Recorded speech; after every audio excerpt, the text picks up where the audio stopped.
So we know who will be here, but what will the message be? Let's bring in Steven Caliendo, political science professor at North Central College. Thanks for being with us. It's wonderful to be here with you. Thanks for joining us at the UC too. Right. A lot to do to get into the United It was Center. a little bit of a maze, yeah. Yeah, it's a little wild. All right, so coming into this convention, so much talk around Harris re-energizing the party. How do you keep that momentum going, but also build on that? Because this is about planning the policy platform at this point. That's exactly right. The policy platform is an important thing that happens during the national conventions.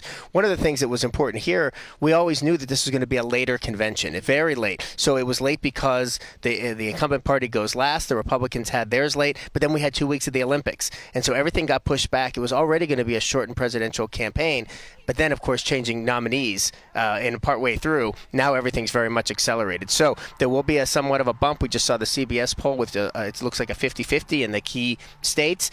Now we got to see what happens when that bump comes out of the convention, and then it goes back down again as we get closer to November. I know President Joe Biden speaks tonight, again, about a month after he decided, okay, I'm not going to run again. How does he celebrate his achievements and sort of maybe say goodbye while also propping up his vice president and trying to convince everybody that, she is it. She's the person for the job. Yeah, I mean, a couple of weeks ago, I would have said how important this speech is by Joe Biden because he is passing the baton, and a lot of folks didn't want him to drop out. He had a lot of people who were very much supporting him, and they didn't want it. He didn't want him to go anywhere. But it's been amazing how in the 3 weeks that Kamala Harris has been the presumptive nominee, how much people have forgotten about that, gotten behind her.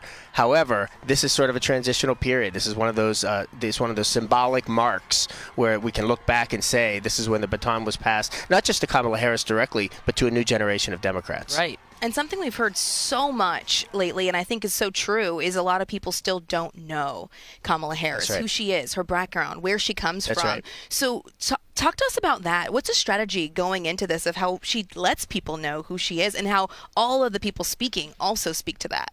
Yeah, I was in Pennsylvania over the weekend, and it's a completely different atmosphere in terms of just turning on television and seeing ad after ad after ad. We're here in Chicago. We're not seeing it much. And so I think this week will be important because it's a lot of media coverage on what the Democrats are doing. There's a lot of folks who don't think about it every single day.